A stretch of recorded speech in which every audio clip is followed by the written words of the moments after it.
오늘은 예수 그리스도 복음의 시작이라고 하는 제목을 가지고 함께 말씀을 통해서 함께 은혜를 나누고자 원합니다. 2020년 새해가 밝았습니다. 올해를 경자년이다, 그렇게 동양에서는 이야기를 합니다. 60년 만에 돌아오는 흰색 쥐띠의 해라고 그렇게 이야기를 합니다.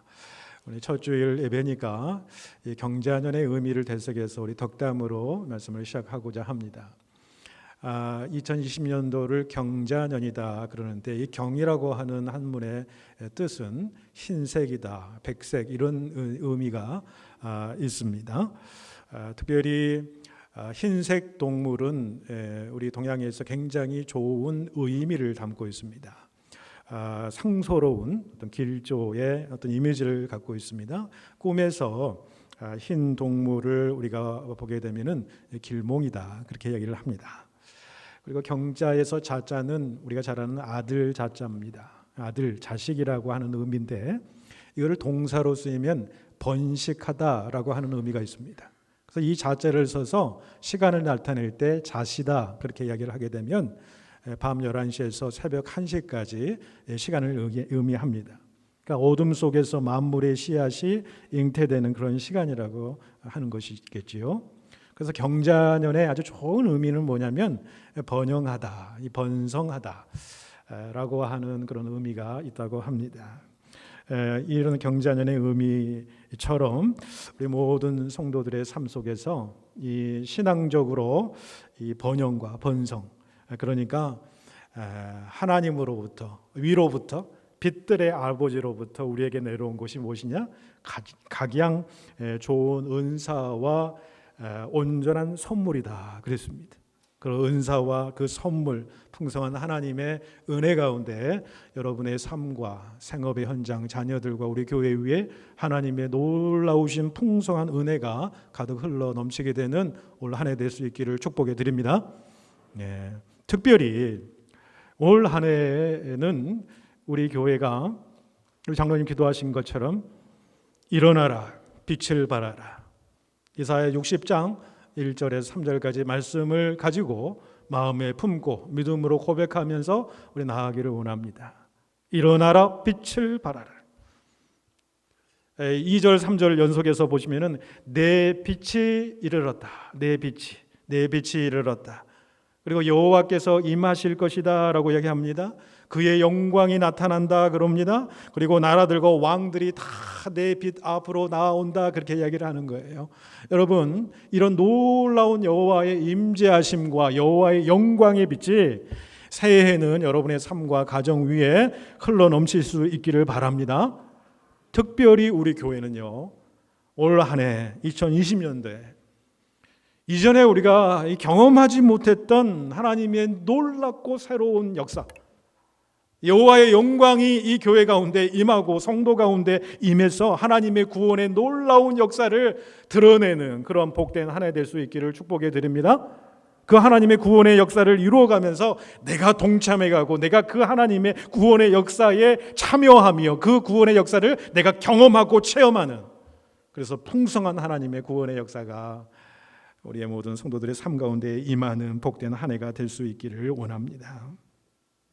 특별히 오늘 말씀해 보시면은요, 이 땅 가운데 빛으로 오신 예수 그리스도의 복음의 놀라운 시작을 선포하는 내용이 바로 오늘 첫 절 가운데에 나와 있습니다.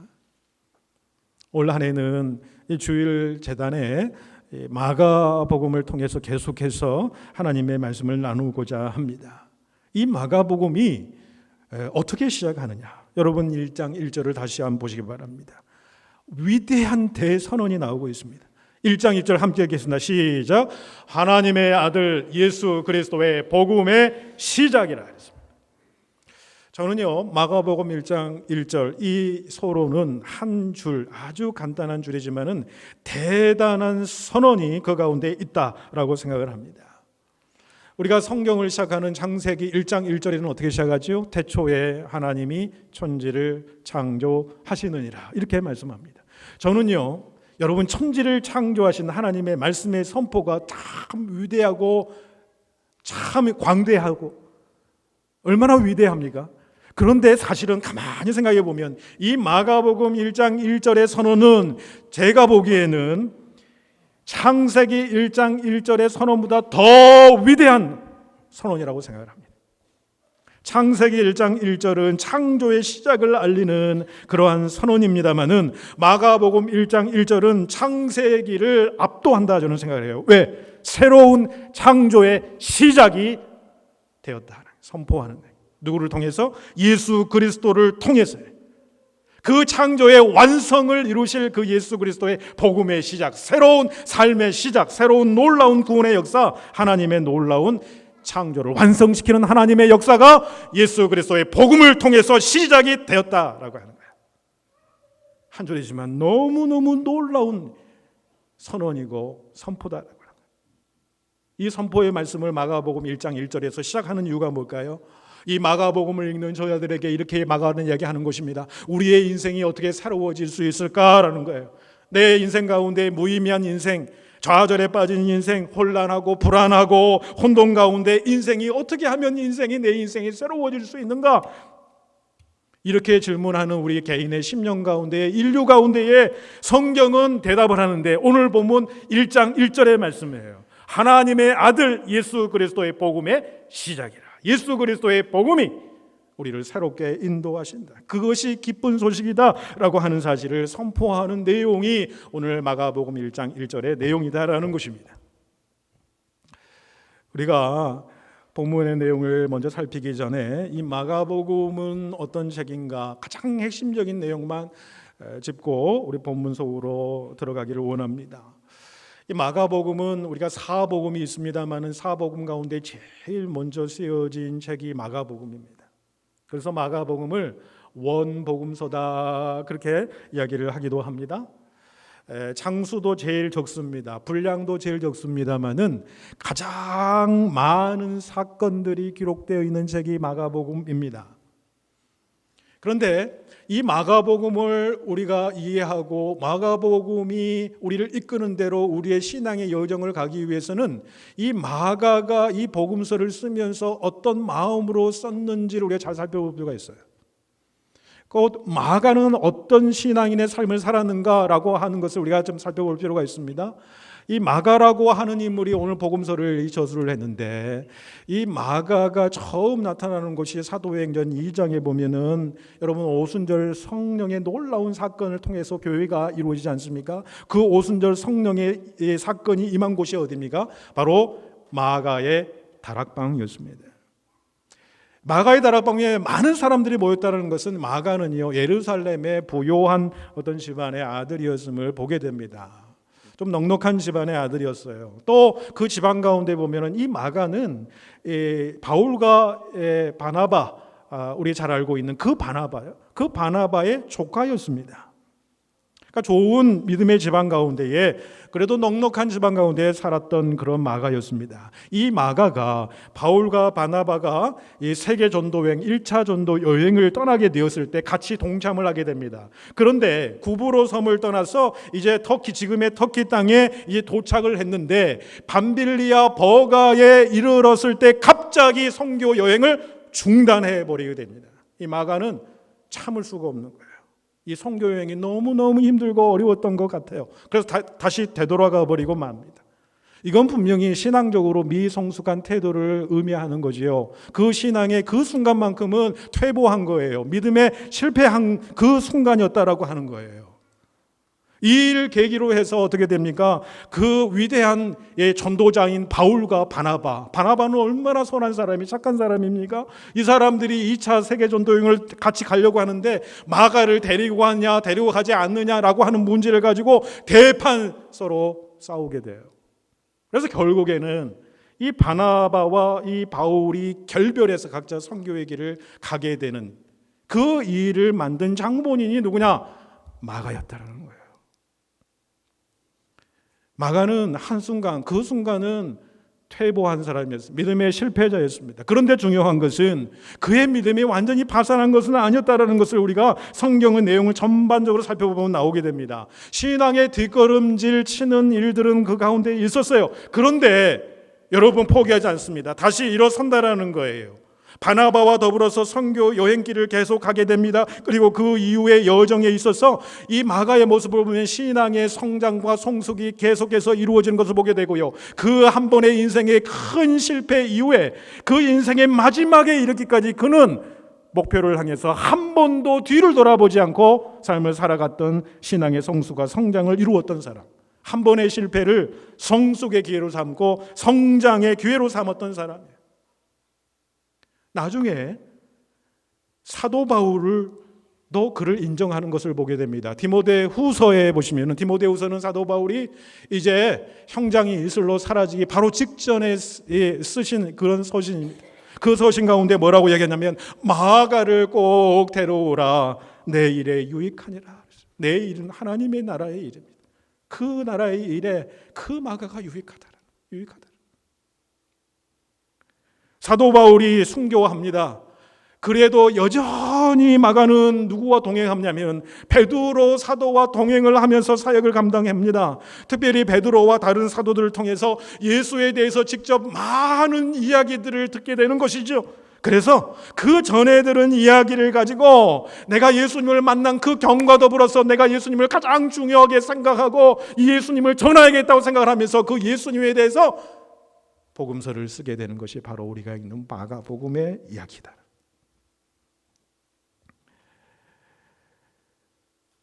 그래서 그가 이해하고 집중하게 되는 마가복음의 가장 큰 핵심은 어떤 구절이냐? 여러분, 마가복음 10장 45절은 마가복음의 전체 핵심 주제가 달려있어요. 그 말씀은 인자에 온 것은, 예수님께서 이 땅 가운데 오신 것은 섬김을 받으려 함이 아니요 오히려 섬기려 하고 자기의 생명을 내어서 대속물로 주려 함이니라 라고 하는 거예요. 마가가 경험하고 마가가 자신의 삶 속에서 경험한 예수님은 어떤 예수님이냐면 이 땅에 섬기러 오신 예수님이네, 종으로 오신 예수님이시다라고 한다는 사실이죠. 그게 마가가 경험하고 체험하고 고백하는 복음의 핵심이에요. 섬기러 오신 예수님이, 종으로 오신 예수님이 복음의 핵심이라는 거예요. 그뿐만 아니라 자신의 신앙생활, 자신의 신앙의 여정 가운데 가장 중요하게 생각하는 하나의 핵심적인 진리, 신앙의 자신의 핵심이었지, 섬김이에요. 그래서 여러분, 종으로 섬기러 오신 예수님을 강조하다 보니까 여러분 다른 공간복음서 마태복음과 누가복음을 보십시오. 예수님의 족보가 나와 있습니다. 그런데 마가복음은 예수님의 족보가 쓰여지지 않습니다. 종으로 섬기러 오신 분이 무슨 족보가 있을 필요가 있겠냐. 마가는요, 섬김의 종이신 예수님을 깊이 경험했습니다. 그리고 그분을 의지하고 그분을 새롭게 경험하게 되면서 자신의 인생도 새로워지는 것이지요. 그의 신앙이 성숙해지면서 나아가는 것을 보게 됩니다. 여러분, 우리가 주일날 마가복음 강해를 쭉 해가면서 그 예수님의 일대기를 우리가 바라보면서 마가가 그 경험한 그 예수님이 때문에 자기 인생이 새로워지는 놀라운 역사가 이루어졌죠. 우리가 주일날 마가복음을 쭉 우리가 강의를, 우리가 말씀을 들으면서 우리도 또한 이제까지 내가 만나지 못했던 그 주님을 내가 이 마가복음을 통해서 새롭게 만나는 그런 귀한 축복이, 그래서 내 인생이 새로워질 수 있는 그런 체험이 있으시기를 간절히 축복해 드립니다.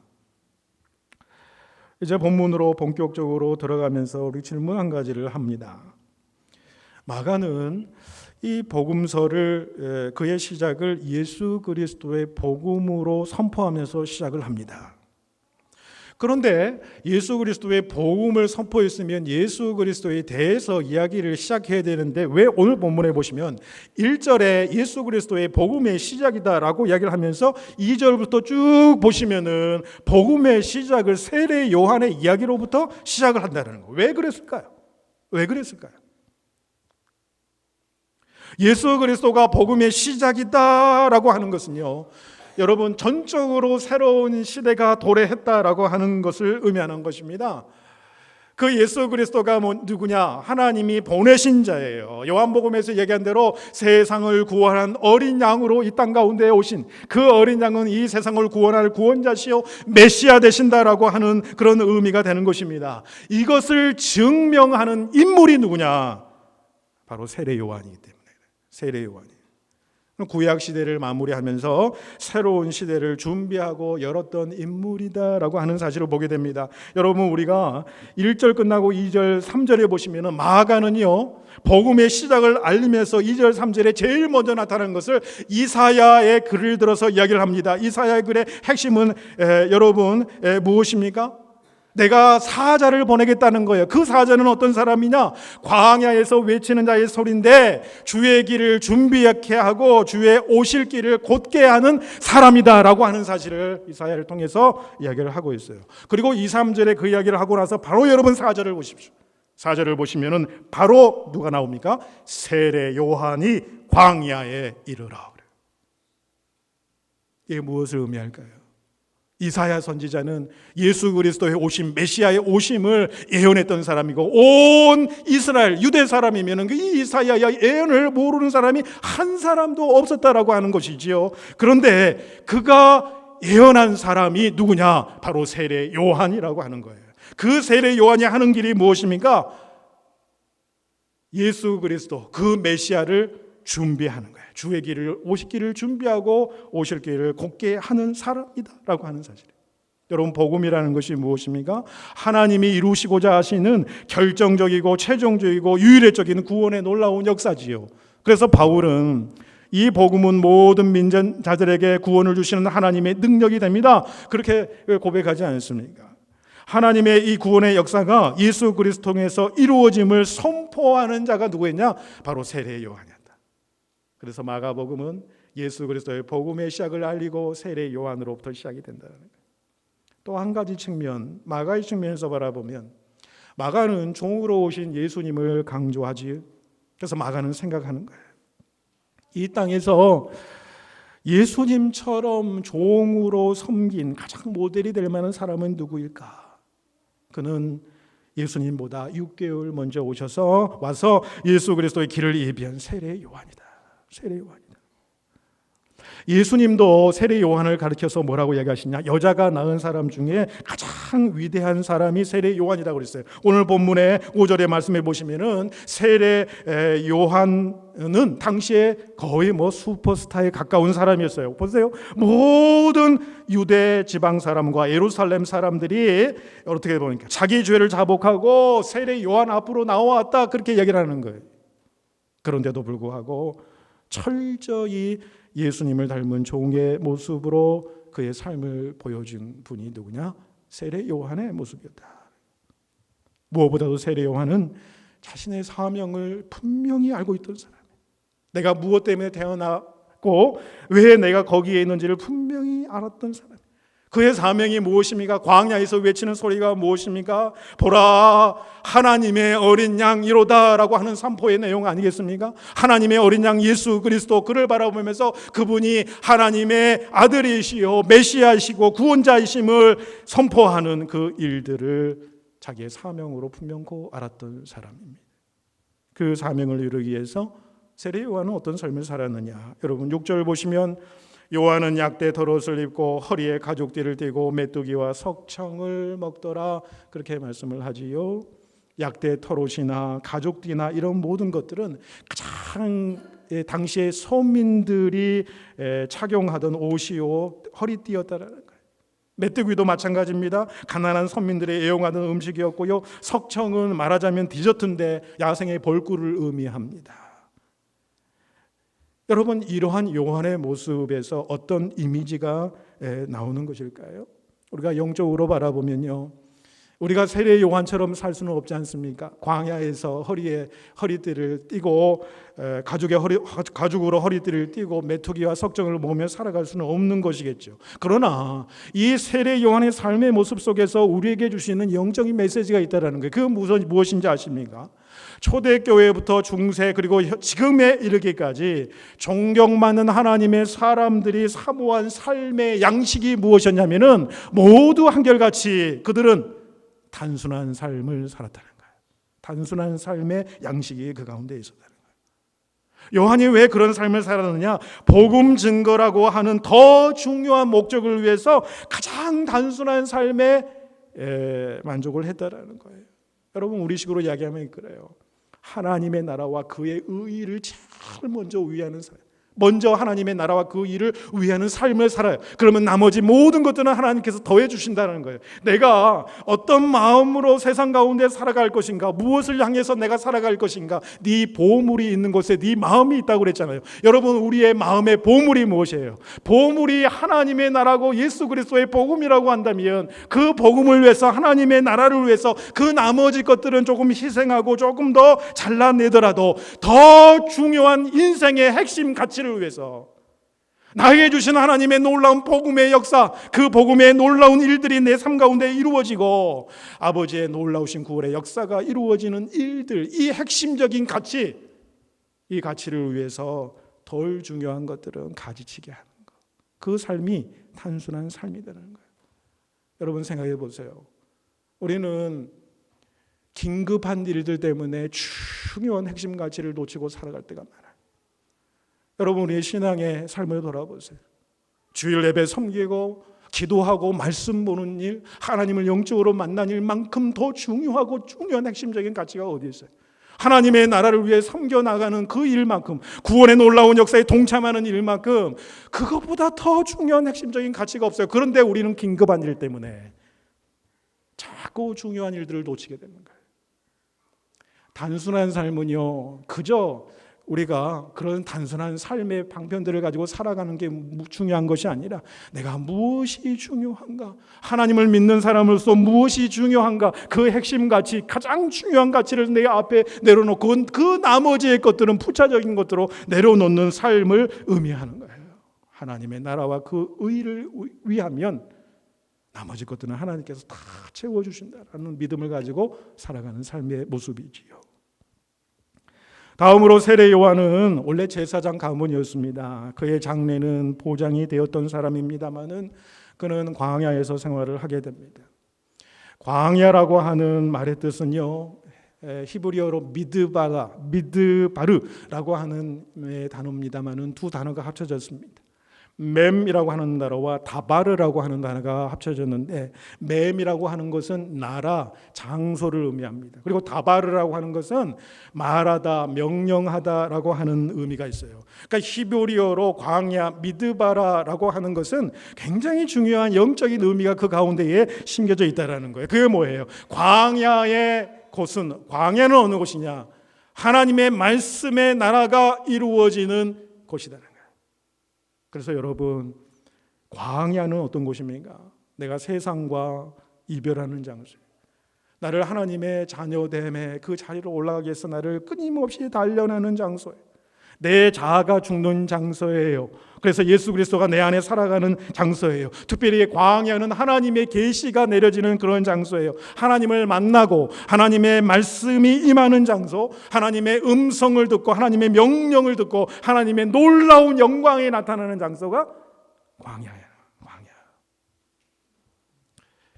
여러분, 그렇다면 우리가 영적인 의미에서 우리가 경험해야 될 광야는 무엇일까요? 그 광야의 시간, 그 광야의 장소는 무엇일까요?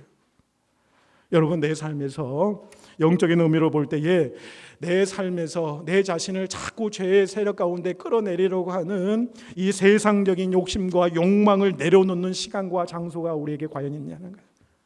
내 자신을 내려놓고 내 욕심의 소욕과 안목의 정욕과 이생의 자랑들을 내려놓는 그 광야의 시간과 영적인 장소와 그 시간들이 내 가운데 있느냐. 세상의 소리가 아니에요. 주변의 소리가 아니에요. 사람의 소리가 아니라 하나님의 소리를, 그분의 음성에 내가 귀 기울이면서 살아갈 수 있는 그 시간을 내가 가지고 있는 거예요. 그 장소는 나에게 과연 어떤 장소냐? 그걸 물어야 된다는 거예요. 광야는 말씀과 함께하는 삶이에요. 하루하루 주시는 그 말씀으로 내가 힘을 얻고 살아가는 삶이에요. 내가 그런 삶을 내가 살아가는가? 내 삶의 영적인 광야의 시간과 장소는 과연 있는가? 이것을 우리는 물어야 된다는 거예요. 마지막으로 우리가 세례 요한에게서 배워야 될 점은 진정 겸손한 삶이었다. 진정 겸손함이었다. 7절 하반절을 보시면 나는 굽혀 그의 신발끈을 풀기도 감당하지 못하겠노라 라고 이야기를 합니다. 랍비들 사이에 이런 이야기가 있습니다. 제자가 자기 스승을 위해 무슨 일인지 다 할 수 있지만은 단 한 가지 예외가 있는데, 그것은 자기 스승의 신발끈을 묶거나 푸는 일입니다. 그랬어요.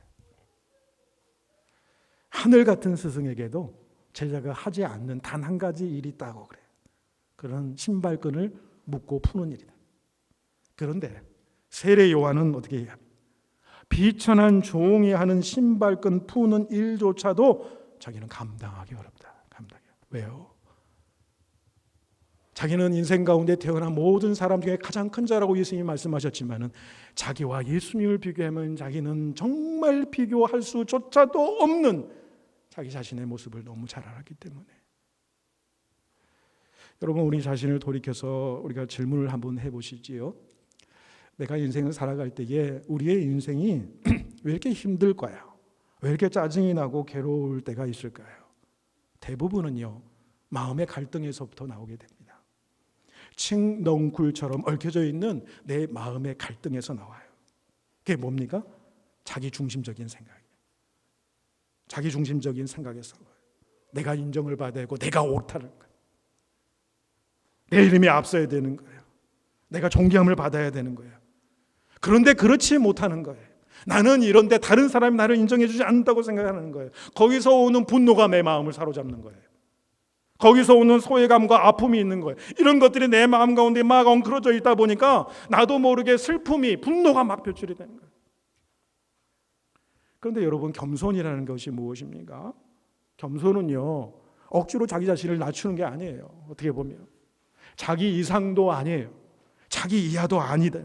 꼭 자기 자신이 되는 것이 저는 겸손이라고 생각합니다. 자기 자신보다 높아지려는 것은 교만입니다. 자기보다 그냥 낮아지려고 하는 것은 비굴함이에요. 겸손함과 비굴함은 우리가 구별을 해야 된다는 거예요. 내 분수를 잘 알아서 내가 교만함에도 비굴함에도 내가 빠지지 않는 것이 겸손이다라는 거예요. 이게 바로 세례 요한의 겸손이었다고 생각을 합니다. 그 겸손은 어디서 나오느냐? 자신을 늘 하나님과 주님과의 관계 속에서 자기 자신을 바라보는 거예요. 주님과의 관계성 속에서 자기 자신을 바라보게, 자기 자신을 깊이 경험하고 깨닫게 되는 거예요. 그것이 진정한 겸손으로 우리를 이끌어가는 길이다 라고 하는 사실을 세례 요한 우리에게 보여주고 있는 것이라 생각합니다.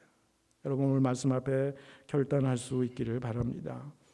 주님 안에서 우리 2020년 새해 한 해는 우리 자신됨의 의미를 우리가 발견해 나가기를 원합니다. 주님께서 우리 각자에게 주신 놀라운 사명이 있습니다. 그 사명을 우리가 발견해 정말 겸손한 심령으로 우리에게 주신 사명을 감당하는 삶, 단순한 삶, 그것은 오직 하나님의 나라와 하나님을 먼저 우선시하는 그러한 삶을 살아가는 그 삶을 통해서, 그리고 말씀에 사로잡히고 말씀의 능력에 힘입는 삶을 살아감으로 말미암아 온전히 주만 높여드리고 주님의 놀라운 영광의 빛과 그 구속의 놀라운 은총이 여러분의 삶과 우리 교회 가운데 흘러넘치는 복된 한 해 되기를 주님의 이름으로 축복해 드립니다.